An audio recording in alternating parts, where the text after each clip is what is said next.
Je m'appelle Frankie Narcisse. Nous avons commencé à méditer sur la question du psalmiste trouvée au psaume 4, le verset 7.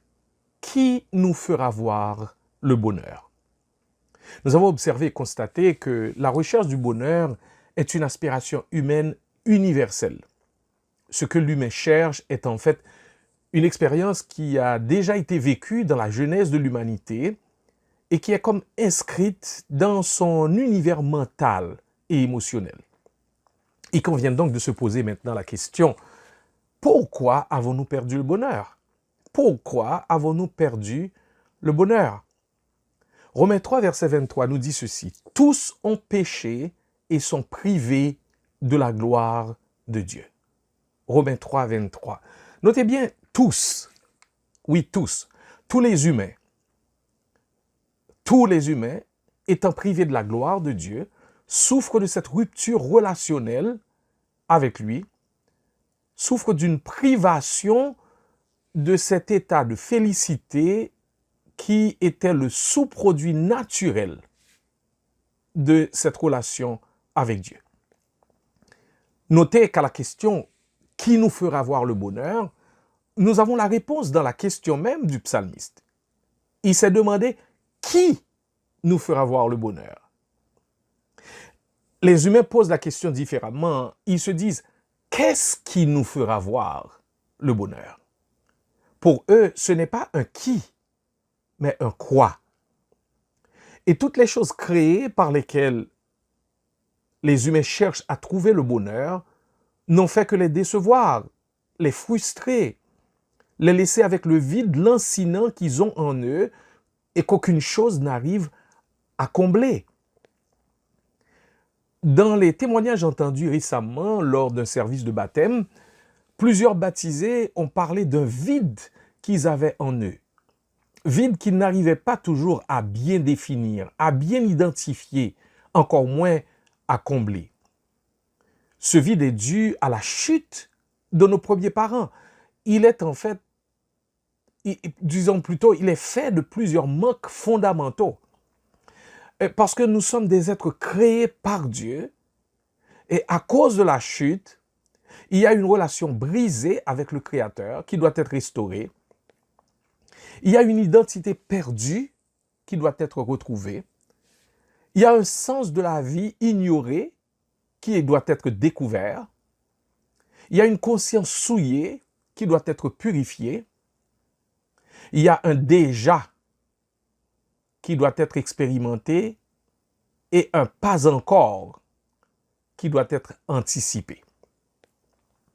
Blaise Pascal, qui disait, et je le cite, que tous les hommes cherchent le bonheur, a écrit ces mots dans son recueil de réflexions sur la théologie. Je le cite.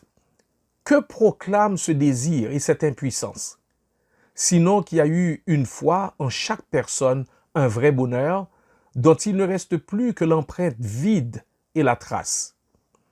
Nous essayons de le remplir en vain avec tout ce qui nous entoure, cherchant les choses qui ne sont pas là, l'aide que nous ne trouvons pas dans celles qui sont là. Mais personne ne peut changer les choses, parce que cet abîme infini ne peut être rempli que de quelque chose d'infini et d'immuable. En d'autres termes, par Dieu lui-même. Dieu seul est notre vrai bien. Fin de citation. Qui nous fera voir le bonheur?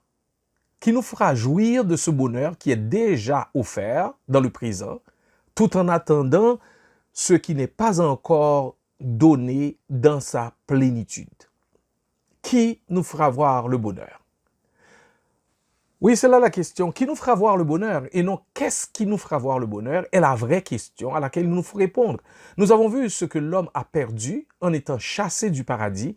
Il nous faut maintenant voir ce que Dieu a fait pour que la relation brisée soit restaurée, pour que l'identité perdue soit retrouvée, pour que le sens de la vie ignoré soit découvert, pour que la conscience souillée soit purifiée, pour que le bonheur perdu soit enfin retrouvé. Nous lisons dans la lettre aux Galates, chapitre 4, verset 4, « Lorsque les temps ont été accomplis, Dieu a envoyé son Fils, né d'une femme. Le moment choisi par Dieu pour envoyer Jésus n'était pas seulement parfait pour le monde en général, il était idéal pour Israël en particulier. La main de Rome était lourde sur le peuple juif, et la vie sous un empereur qui prétendait être Dieu était particulièrement oppressante pour ceux qui croyaient au seul vrai Dieu. Les Juifs attendaient la réalisation des promesses de rédemption et de jugement faites à leur père par Dieu concernant l'envoi du Messie, mais cela leur paraissait trop tardé. Le découragement était devenu endémique. De plus, les chefs religieux faisaient peser lourdement sur les épaules des gens de sévères exigences. Et ils avaient développé une théologie selon laquelle vraiment les gens devaient obtenir la faveur de Dieu par leur mérite dans l'observation de la loi. Jésus a dit de ses leaders spirituels, ils attachent de lourds fardeaux difficiles à porter et les mettent sur les épaules des gens, mais ils ne peuvent les porter eux-mêmes.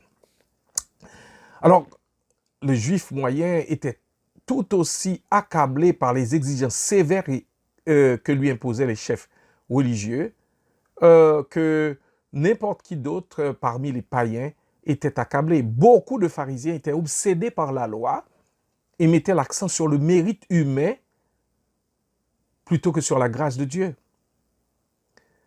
Et nous trouvons ça en Matthieu chapitre 23, verset 4. Et c'est dans ce monde fatigué et sans espoir que Dieu a apporté la bonne nouvelle d'une grande joie.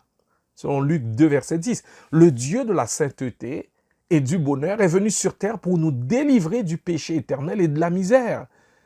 C'est pourquoi appeler l'évangile bonne nouvelle de la grande joie n'est pas exagéré. Le message de l'ange au berger à la naissance de Jésus en est un de bonheur. Il dit, je vous annonce une bonne nouvelle qui sera pour tout le peuple le sujet d'une grande joie. C'est qu'aujourd'hui, dans la ville de David, il vous est né un sauveur qui est le Christ, le Seigneur. Nous ouvrons cela en Luc chapitre 2, versets 10 et 11. L'évangile n'est pas pour certains, l'évangile c'est pour tous. Et tous doivent s'en préoccuper. C'est la meilleure nouvelle qu'il n'y a jamais eu et qu'il n'y aura jamais. Et ce qui caractérise cette bonne nouvelle, c'est une joie profonde et éternelle pour tous ceux qui la reçoivent. Ceux et celles qui cherchent le bonheur ne peuvent qu'accepter l'offre de la vie et du bonheur sans fin que Dieu offre. Ce bonheur ne se fonde pas sur une liste de choses à faire ou à ne pas faire. Ce bonheur ne repose pas sur la puissance de la volonté de l'homme et la puissance de la pensée positive, entre guillemets, que chante un R. Kelly, « I believe I can fly ». Non, il ne se fonde pas sur ce que nous pouvons faire. Il se fonde sur ce que Dieu a fait en Jésus-Christ pour régler le problème fondamental qui a entraîné la vie misérable hors d'Éden. Jésus raconte plusieurs histoires dans lesquelles il parle de grandes fêtes organisées par Dieu où des gens sont invités. Et quand un souverain, quand quelqu'un qui était riche invitait les gens dans ce temps-là et à un party, eh bien, c'était l'abondance, c'était la joie.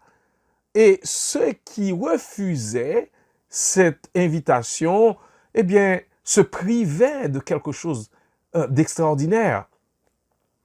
Jésus, le Fils de Dieu, est venu comme un homme vivre une vie sainte, satisfaire parfaitement la loi qui nous condamnait, et il est allé à la croix de Golgotha se donner en sacrifice pour le pardon de tes péchés et des miens. Et il nous invite à la vie véritable, à une vie de bonheur, une vie de joie en lui, et une vie que le Père donne. Ça ne veut pas dire que quand quelqu'un se convertit, tout change dans le sens que la personne n'a plus de problème et tout devient beau et il n'y a pas de difficulté, il n'y a pas d'épreuve, il n'y a rien de cela. Non, non, non, non. L'être intérieur de la personne a changé, sa relation avec Dieu s'est rétablie et dans cette relation, de cette relation découle une paix, une joie, un bonheur, peu importe les circonstances. Voyez la différence que peut faire l'expérience de ce salut dans une vie. Hannah Whitall Smith est devenue célèbre dans le monde entier pour son livre qu'elle a écrit en 1875, Le secret de la vie heureuse d'un chrétien. Mais la plupart des lecteurs ne connaissent pas toute son histoire. Le mari d'Hannah était aux prises avec ce que nous appelons maintenant le trouble bipolaire. Malheureusement, il a aussi suivi de fausses doctrines. Hannah a perdu 3 de ses 7 enfants dans leur enfance ou leur jeunesse. Ses autres enfants, influencés par les universités qu'il fréquentait, ont perdu la foi. L'une d'elles a déserté son mari et ses enfants, que Hannah a dû ensuite elle-même élever. Une autre est devenue la première épouse de Bertrand Russell. Le suivant dans son agnosticisme. L'autre est devenu fou vers la fin de sa vie. Hannah n'était pas étrangère à la souffrance. Malgré cela, elle écrivait. Et écoutez bien ceci. Écoutez ce qu'a écrit une femme qui a perdu 3 de ses 7 enfants, qui a vu ses enfants se détourner de la foi et embrasser une vie d'impiété. Elle écrit ceci. « Je suis heureuse en Jésus. Mon âme est remplie de repos tranquille, calme et paisible, qui ne peut être décrit. » Hannah dit de Dieu, et je continue de la citer, « Il m'aime et je peux lui laisser tout cela. Peu importe la façon dont cette vie se passe, elle doit finir un jour ou l'autre. Et je peux attendre cela. Et pendant ce temps, je trouve la connaissance du fait que Jésus est à moi et que je suis à lui assez pour me rendre heureux, pour me rendre heureuse. » Fin de citation. Le vrai bonheur n'est pas en quelque chose. Il est en quelqu'un. Il est même quelqu'un. Il est en Jésus-Christ. Un homme de Dieu qui écrivait des poèmes mis en chanson, David, comme je vous en ai parlé déjà, et après avoir péché contre Dieu en commettant l'adultère avec la femme d'un de ses meilleurs soldats, et fait tuer le mari de cette femme pour pouvoir la prendre pour femme, David a été confronté par un homme du nom de Nathan. Il était un prophète, quelqu'un qui parlait pour Dieu, de la part de Dieu. David a aussitôt confessé ses péchés et demandé pardon à Dieu. Écrivant le psaume 32, il trouve son bonheur non en quelque chose, mais en quelqu'un. Il écrit ceci, « Heureux celui à qui la transgression est remise, à qui le péché est pardonné. Heureux l'homme à qui l'Éternel n'impute pas l'iniquité et dans l'esprit duquel il n'y a point de fraude. » Et je relis le verset. « Heureux celui à qui la transgression est remise, à qui le péché est pardonné. Heureux l'homme à qui l'Éternel n'impute pas l'iniquité et dans l'esprit duquel il n'y a point de fraude. » Le bonheur, ce n'est pas « qu'est-ce qui ?» mais le bonheur, c'est qui? C'est quelqu'un. C'est une personne. Et qui est ce quelqu'un? C'est le Seigneur qui n'impute pas l'iniquité. Le Seigneur, voilà la personne. Le quelqu'un.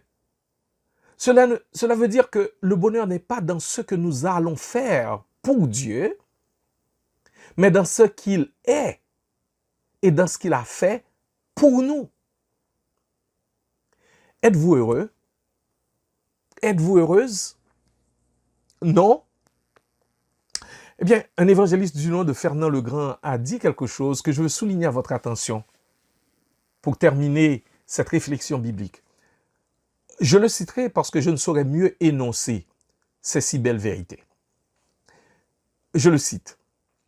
Voyez-vous, l'homme n'est pas heureux parce qu'il porte en lui une culpabilité naturelle et il est vide du pardon de Dieu. L'homme, on ne peut pas toujours expliquer pourquoi, se sent coupable. Et s'il se sent coupable, c'est parce qu'il l'est. Il porte au tréfonds de lui un sentiment de culpabilité qui l'empêche d'être pleinement heureux. L'Épître aux Romains nous explique que la loi de Dieu, la grande règle d'or des 10 commandements, a été écrite dans les pages de la Bible. Mais cette loi, nous dit cet épître, n'est pas seulement écrite sur les pages d'un livre, elle est aussi écrite dans le cœur de tout homme. Dieu a mis sa loi dans notre cœur. Et l'homme ne peut pas rester lui-même devant le péché parce qu'il y a en lui quelque chose qui proteste. C'est à partir de là qu'on a inventé la machine à détecter le mensonge. Parce que même quand il n'en est pas conscient, il ment. L'homme viole la loi de Dieu qui est en lui. Et dans son être intérieur, il y a quelque chose qui proteste contre cette violation. Alors voyez-vous, chaque fois que dans notre vie nous commettons le péché, chaque fois que dans le cornet du téléphone nous disons ou rapportons de très vilaines choses, ou que nous avons des mauvaises pensées, ou que nous entretenons des mauvais sentiments, des rancunes ou des jalousies tenaces, ou un fichu caractère que nous nous laissons se développer ou que même nous cultivons, tout cela s'appelle le péché et tombe dans notre subconscient et y reste. Apparemment, il ne se passe rien. Apparemment. Mais notre âme, elle, est un peu comme un bocal en verre rempli d'eau sur laquelle la poussière tombe. Elle se dépose d'abord en surface et tout doucement, elle tombe au fond et s'y dépose et s'y accumule. L'eau reste claire en surface, mais au fond, ça devient de la boue. Et c'est pourquoi nous gardons un dépôt qui a comme un goût de vase, un relent de péché, un vague à l'âme. Nous avons le sentiment de quelque chose de perdu et nous sommes en train de passer à côté de notre vie. Cela vient de tout ce dont je vous ai parlé et que la Bible appelle le péché, qui est tombé dans le bocal de notre subconscient. Et ce bocal, il suffit de le faire trembler, de le remuer un tout petit peu pour que la boue se mélange à l'eau et que notre âme en soit troublée. Alors, qui nous fera voir le bonheur? La psychiatrie est supposée donner une réponse et plus les pays sont riches, plus les gens sont déboussolés et vont voir les psychiatres. Le psychiatre, lui, ne dit pas grand-chose. Il vous met à l'aise sur un divan et il vous laisse parler. Puis il essaie de vous déculpabiliser.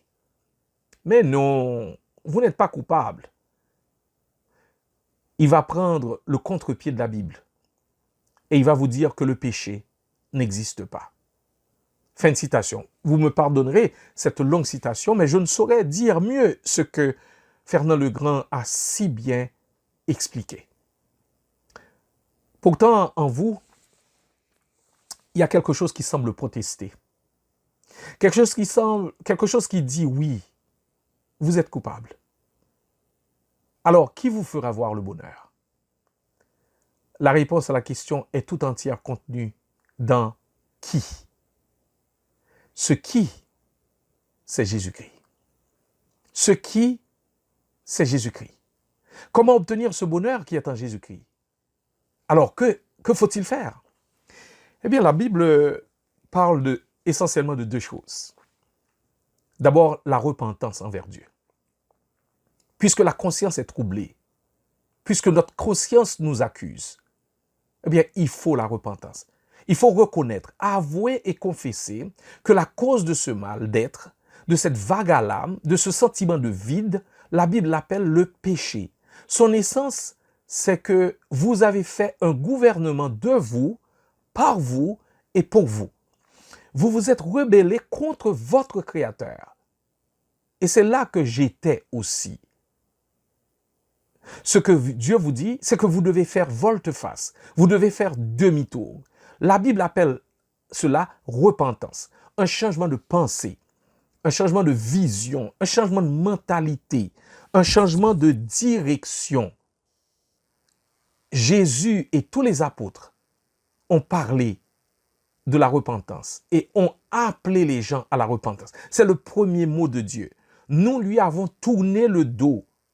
Nous étions tous errants comme des brebis, chacun suivant sa propre voie. L'Éternel a fait retomber sur Jésus l'iniquité de nous tous. Il nous appelle, nous devons faire volte-face. Nous devons faire demi-tour. C'est la repentance. Personne ne peut être sauvé sans la repentance et personne ne peut être heureux ou heureuse sans une conscience purifiée. Deuxième chose, c'est la foi. La confiance placée en Jésus-Christ. Il faut mettre tout son poids, non sur nous-mêmes, non sur la religion, non sur nos bonnes œuvres, non sur notre bonne moralité, mais seulement et seulement sur la personne et l'œuvre de Jésus-Christ en notre faveur pour régler la question du péché. La Bible appelle cela foi. Il vous faut appeler Jésus à votre secours. La Bible dit en Romains 10, verset 13, « Quiconque appellera le Seigneur au secours, ou autrement, quiconque invoquera le nom du Seigneur sera sauvé. » Vous devez confesser avec votre bouche que Jésus-Christ est Seigneur et Maître de votre vie et que Dieu l'a ressuscité des morts. Il est mort pour tes péchés. Et Dieu l'a ressuscité mort. Vous devez l'inviter à venir siéger sur le trône de votre cœur aujourd'hui et pour toujours. Quelqu'un peut-être dira, comment cela se fera-t-il? Je ne peux voir Jésus avec mes yeux. Laissez-moi illustrer pour vous cette réalité. Je ne peux pas expliquer comment les ondes invisibles peuvent réellement entrer dans un transistor ou un téléviseur et se mettre à parler et à chanter.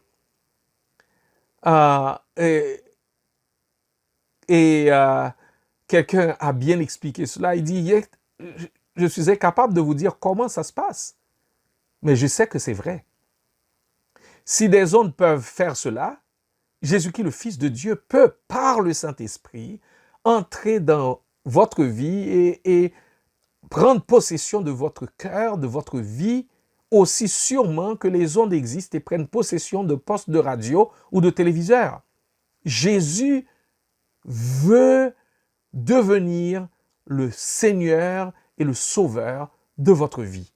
Et lorsque vous l'appelez, vous l'invoquez, vous l'appelez au secours, il vous vient en aide. Laissez le roi de gloire entrer dans votre vie.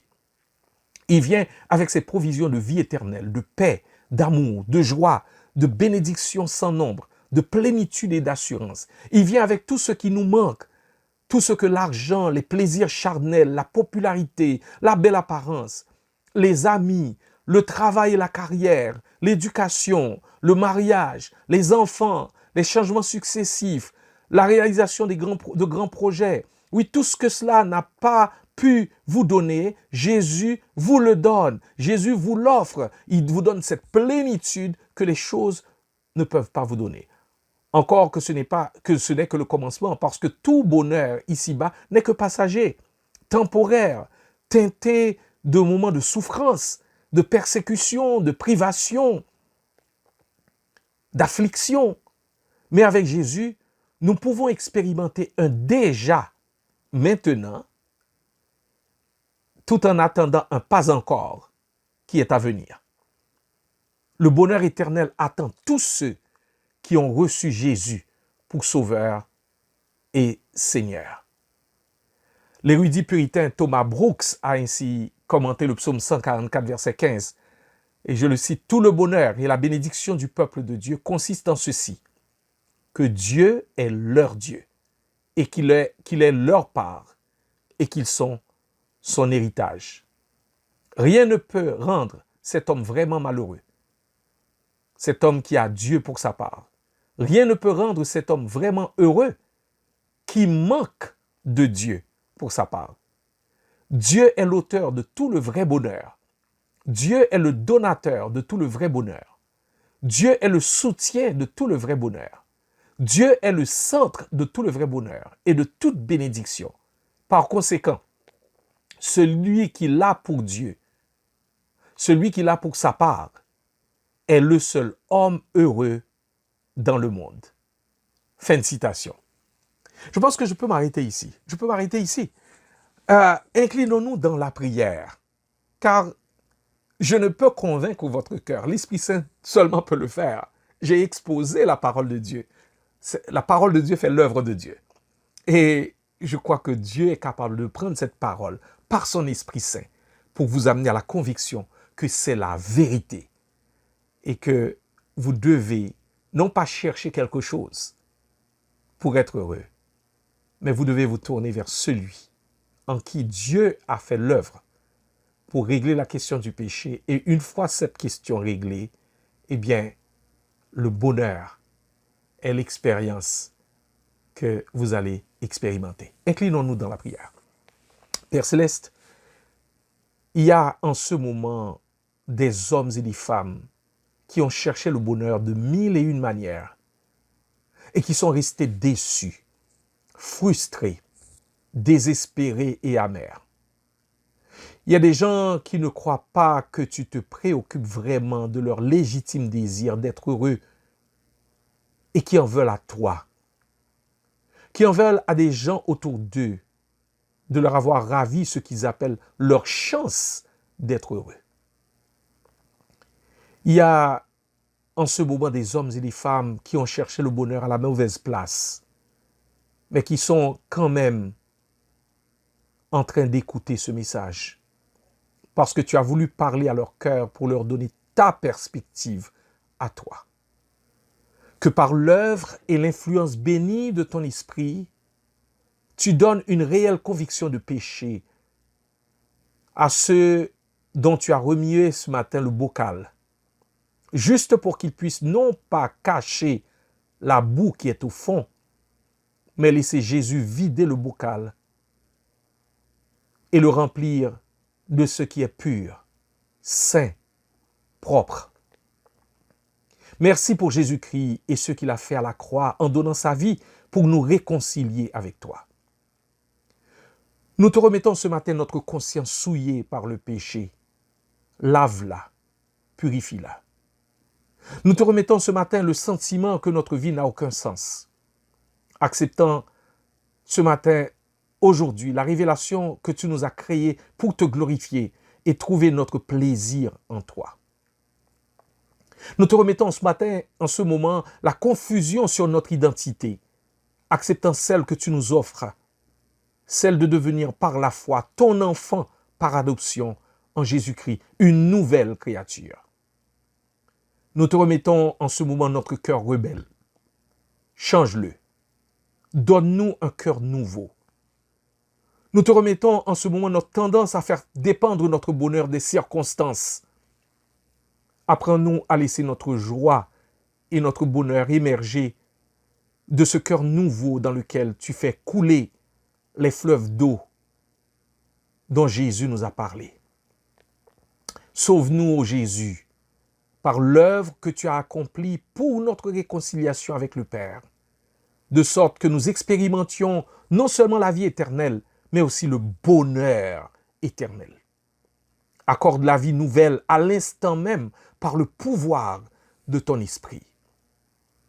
Bon et tendre Père céleste, donne à tous ceux et celles à qui tu accordes la nouvelle naissance, la capacité de confesser Christ sans peur ni honte comme leur Seigneur et Sauveur. Accorde à ceux qui se sont réconciliés avec toi le courage et la volonté de professer publiquement leur foi dans les eaux du baptême. Donne aussi à ceux qui ont placé leur confiance en Jésus-Christ, mais qui font dépendre leur bonheur des gens et des circonstances de leur vie. Oui, donne-leur la grâce de comprendre et d'expérimenter ce bonheur qui vient de l'intérieur et non de l'extérieur, d'en haut et non d'en bas, de toi et non des humains. Que par ta grâce, tous les rachetés vivent de manière si évidente la vie joyeuse, fructueuse, victorieuse, abondante, que tout leur entourage veut en connaître le secret